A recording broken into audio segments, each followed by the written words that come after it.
UC Merced is the youngest and most diverse of the UC system's 10 campuses. Among its 8,800 students, 75% are first generation, 64% are low income, and 58% are underrepresented minorities. Our guest is the new Chancellor of UC Merced, Juan Sánchez Muñoz.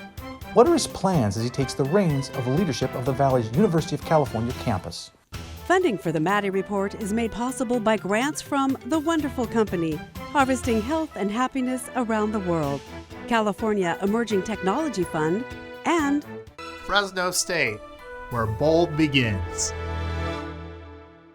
The Maddy Report is also made possible thanks to contributions from Era Energy LLC, BNSF Railway, E&J Gallo Winery, and Harris Ranch and Inn. Thank you.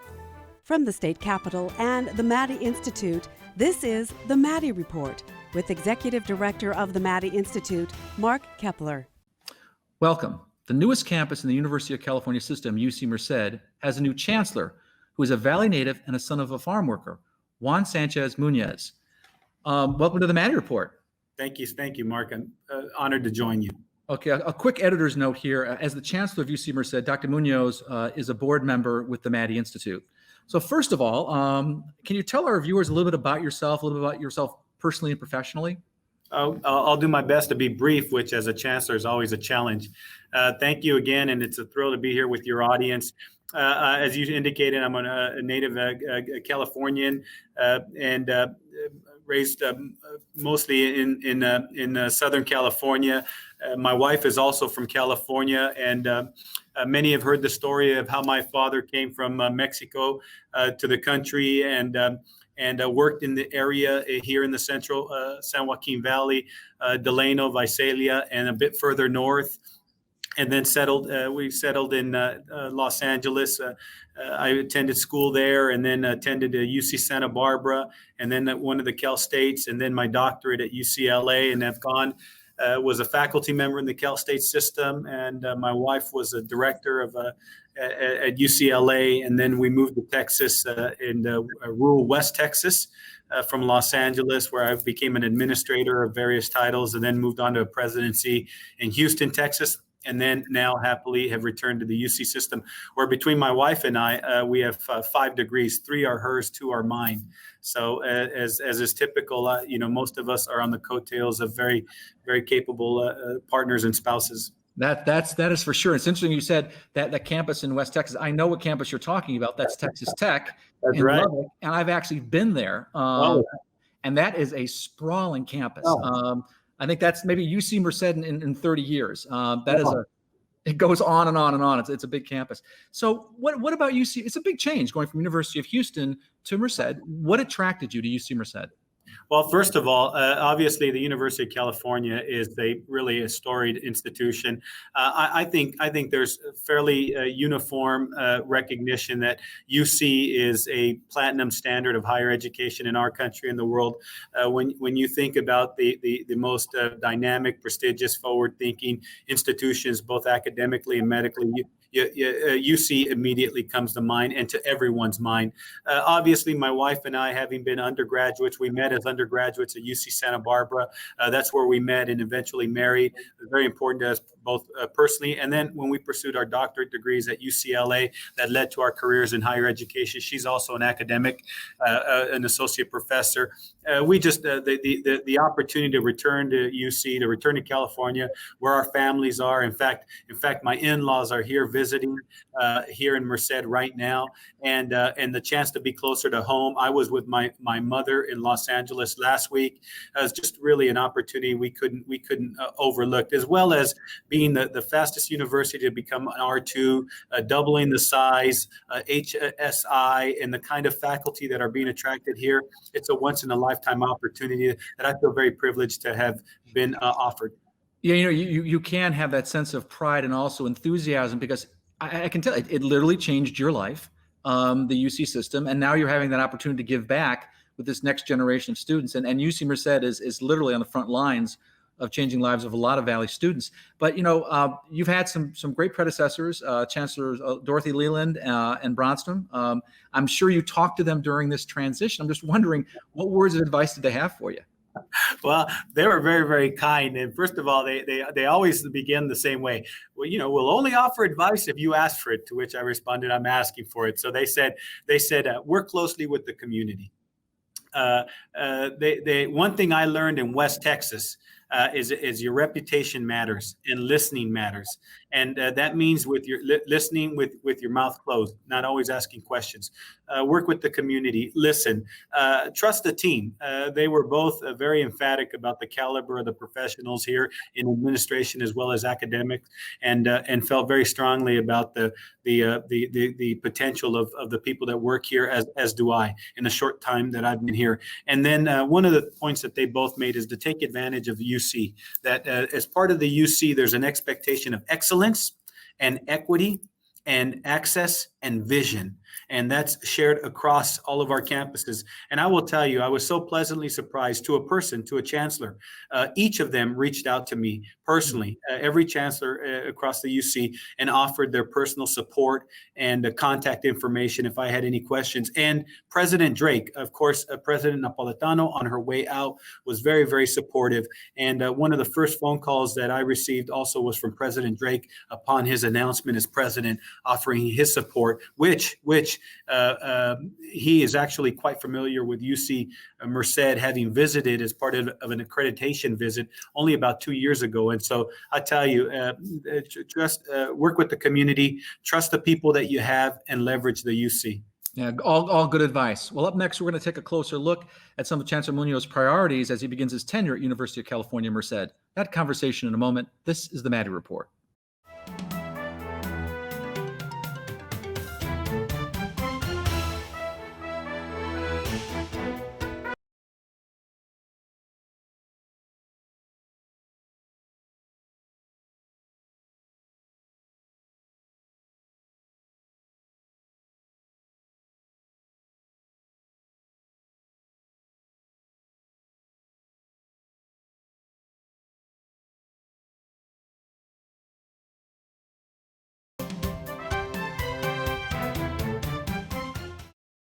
Welcome back. I'm Mark Keppler with the Maddy Institute.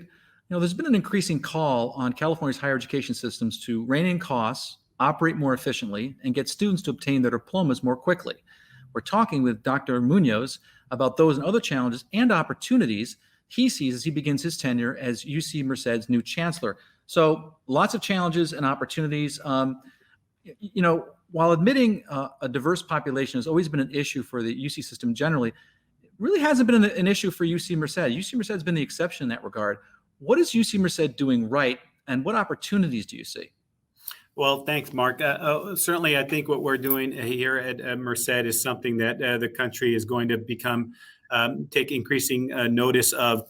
I will bring to your attention and that of your audience as we talk about the caliber of education and why more and more students, particularly diverse students, over 55% of which are Latino, 2/3 of which are first generation, over 60% of our students are Pell eligible, and we have a graduation rate well above 60%. Why do students want to come to UC Merced?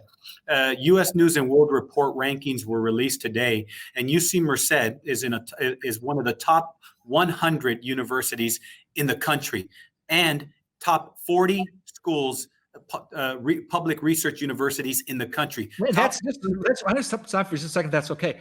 The thing that's important to remember is UC Merced is only 15 years old. That's right. That's pretty amazing. I'm wondering about the schools behind you, thinking, where did this upstart? I was already past us. They're already in the top 100. So that's pretty impressive. They're thinking they need to make a visit to UC Merced and see all of the things that we're doing right. But see, it's all predicated on this principle of excellence and inclusion and equity and access that is pervasive across the UC and exists here at UC Merced, where we're able to bring students. The vast majority of our students come from California, from Southern California, Northern California, and the Valley, and we have a culture. There's an ethos here of support, of patience, of becoming involved. Our faculty, for example, here, part of the culture is to involve undergraduates in undergraduate research because the majority of our students are undergraduates. Only about 800, just under 800 students out of over 9,000 are graduate students. So we've got students involved with faculty in their laboratories, writing papers, traveling with them. And this is what's referred to in our nomenclature, in our culture, as high impact practices. But these high impact practices that are very difficult other places are very normative here. Yeah, it's interesting because a lot of times undergraduates aren't going to get that experience. And frankly, at a traditional UC, they're talking to graduate students who are doing that research. But at your school, it's undergraduates, which then allow them to apply to top graduate schools because they've already had that experience, which is very positive. Let me ask another question. This transition between community college and universities is particularly important, particularly for low-income and unrepresented students. That's a lot of them start at community colleges. What plans do you have at UC Merced to smooth that transition, make sure that that's a smooth transition? Right. Well, historically, the number of transfer students into the UC, and certainly here at UC Merced, have been not what we had hoped for. But I will tell you that I personally reached out to Chris Vitelli here at Merced College. He and I have become friends and are working on this project called the Merced Promise to dramatically accelerate the number of transfer students from his college to our university. I've personally been in conversations with the president, Goldsmith, at Fresno City College down in the city of Fresno. I've also been in conversations with Bakersfield City College, as well as Modesto College, and have expressed to those presidents and those administrations my personal desire to dramatically increase the number of transfer students. Because to your point, this is where a large number of high ambition but low income, moderate income students have to begin their education, but they do so with the aspiration to complete their education at a UC Merced, at a UCLA, at a Fresno State. And so we want to do everything possible to facilitate that as well. Let me ask you, UC Merced has a 6-year graduation rate of 64%. And that's, UC is a pretty competitive system, but it's the lowest in the UC system. You were president at the University of Houston, and you presided over some significant increases in retention and graduation. So what can be done to make sure that students are prepared to succeed in college and graduate on time at UC Merced? All right, one of the things that we have to do is always pay attention to the financial packages. Very often, high ambition, highly talented students might elect to disrupt their education because of what they perceive to be limited financial resources. So we need to make sure that we financially package them correctly. We need to invest in counselors, invest in tutors, invest in supplemental instruction, and we need to have programs in place that identify students that might have some difficulty and intervene at the right moments. And so it's really a culture, a sort of an ethos of care and support. Yeah. Well, up next, we're going to talk about funding a major university that's already growing by hundreds of millions of dollars a year. That conversation in a moment. This is the Maddy Report.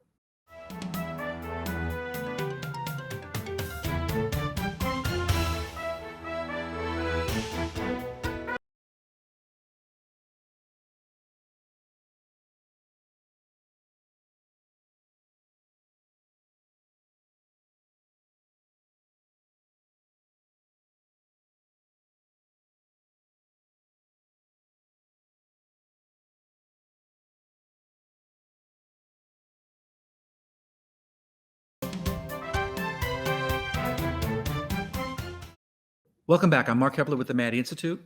While UC Merced is the newest campus in the UC system, it's focused on developing a national reputation. But with state funding less reliable and academic competition for the best and the brightest more intense, fundraising is seen as even more critical to separating the good universities from the great universities, and frankly, an increasing part of a chancellor's job description. It's even more important these days, given the budget challenges that higher education is likely to experience as a result of the COVID pandemic. We're talking with Dr. Muñoz, the new UC Chancellor, UC Merced Chancellor. So Dr. Muñoz, when you were president of the University of Houston, you launched the university's largest capital campaign. And while Merced is not Houston, they're different. How would you approach fundraising, or how are you going to approach fundraising as Chancellor at UC Merced? Right.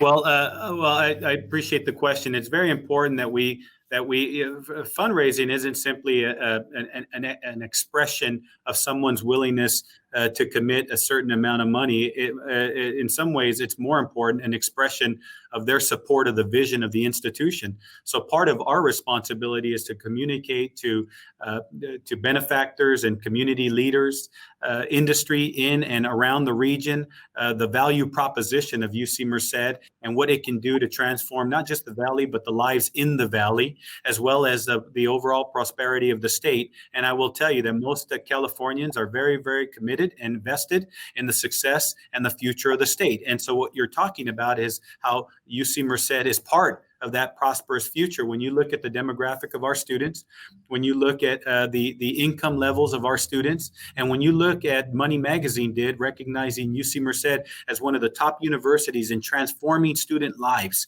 then people are very much, Californians of vision are very much vested and willing to contribute philanthropically to that future. It's frankly a good return on investment, right? I mean, it's, you're going to get a good return there. I'm wondering, are there any specific programs or activities that are important to UC Merced in the short term that you see and that are going to be a focus of your fundraising? Well, immediately, obviously, we're always trying to raise funds that have a greater discretion to support students financially. Very often, it's just a small amount of bridge funding that a student might need in order to persist. We know that when students leave a semester, that they're significantly less likely to return. So we want to discourage that if at all possible. We have some necessities around the campus. We have some laboratories that were built out as part of Project 2020 that we would like to outfit with the most modern equipment. We always need some available dollars to update current equipment in certain laboratories, equipment in instructional pedagogies. COVID has required a whole new funding stream in terms of how we're delivering content today and making that available. But one of the most important development philanthropic initiatives for UC Merced during my tenure will be for the medical education building. I was going to ask, what are your kind of your long-term goals when it comes to fundraising? Well, it's very simple. We hope to build a facility here on our campus. We're referring to it as the Health, Behavioral Science, and Medical Education Building.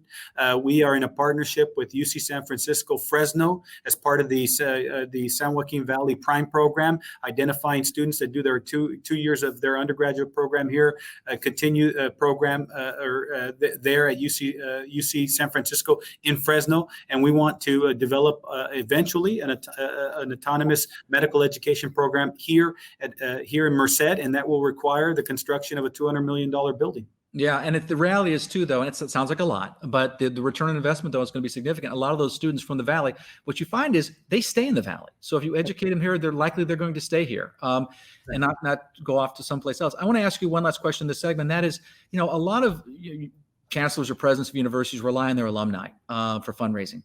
You're a pretty young school. So how are you, since you're so young, how are you going to tap into the alumni base that, frankly, are just starting their careers? Right. Well, it's interesting you asked that, because I actually was part of a Zoom call with the leadership of our alumni association, and they are most impressive and dynamic, and some of them are very well positioned even only after a few years. That's the caliber of graduate that comes out of UC Merced. So I am very optimistic, and we have a high percentage. We have, I think, one of the highest percentages of alumni giving in the UC. And so I'm very optimistic about our alumni and their ability to contribute now, but over the course of their earning life, but not just contribute financially, contribute their energy, their ideas, and their vision. There is no doubt in my mind that UC Merced is on the arc to become an absolute world-class institution here in the central San Joaquin Valley. Yeah, and I think one of the nice things about having such recent graduates is they're all very excited and they really feel committed. I mean, they're kind of part of that founding classes of the university, so a big commitment there. Well, up next, we're going to talk about the future of UC Merced and what it could mean for California and the San Joaquin Valley. That conversation in a moment. This is the Maddy Report.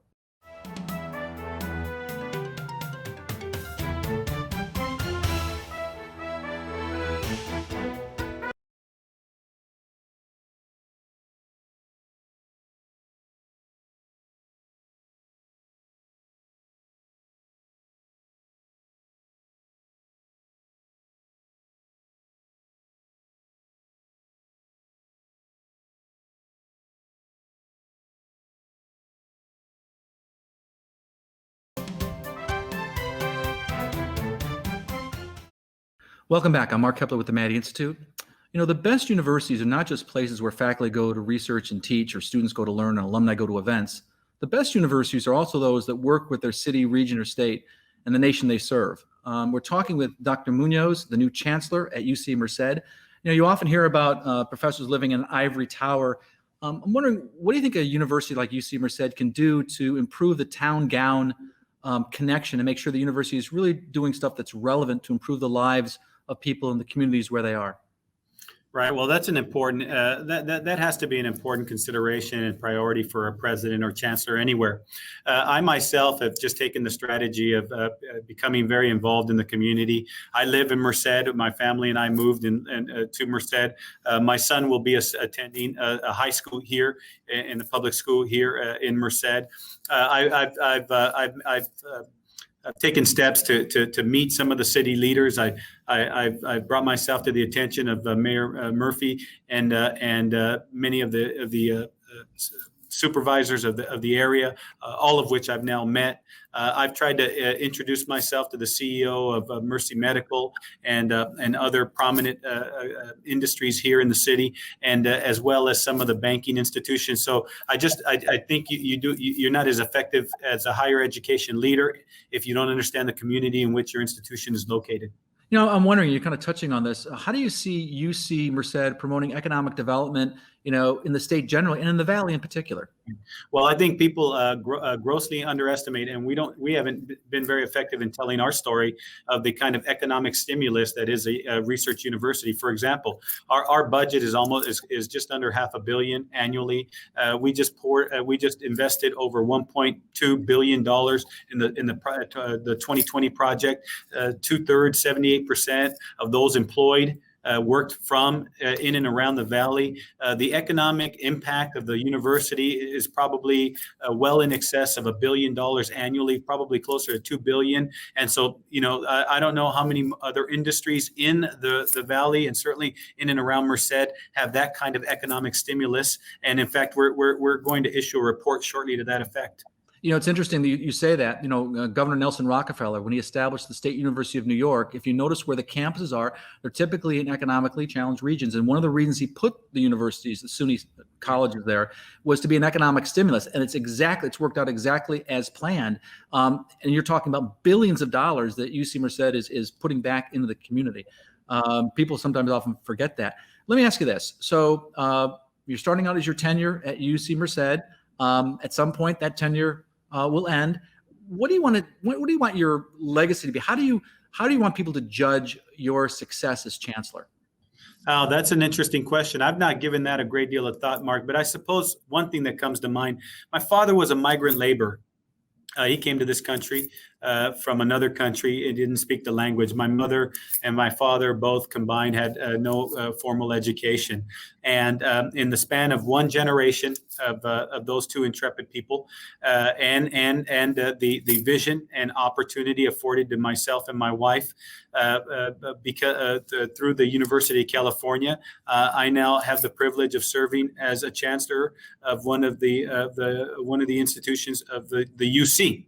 My wife is a professor. My son attends one of the United States Service Academies. Another son is in college. All of this was made possible because of the UC. And so I hope that my legacy in the time that I have this privilege will be to create the same kinds of opportunities for others that the University of California and public education afforded my family and I. You know, I can imagine how proud your family must be. It's funny, you know, my mom, when she was alive, when she sent me a letter, she'd always write on the envelope, Professor Mark Keppler, because she was so proud, I think, of that. Because both of my parents, you know, didn't have advanced degrees, and they always pushed education, which was really important. And it certainly changed my life, and I can see how it changes a lot of people's lives in the Valley. So UC Merced, you're positioned to have a tremendous impact on a lot of people. For sure. Well, it's a responsibility I don't take lightly, and it's one that I'm privileged to hold for the time being, and I hope for some time yet to come. So this is what I think is the greatness of the UC, and I certainly believe that we're going to express that kind of greatness and impact here in the Valley. Well, we're excited to have you here in the Valley. We're looking forward to big things from UC Merced. I want to thank our guest, University of California Merced Chancellor Juan Muñoz. Thanks so much for joining us. Thank you, Mark, for having me. And thank you for joining us. This is Mark Keppler with the Maddy Institute. See you next week.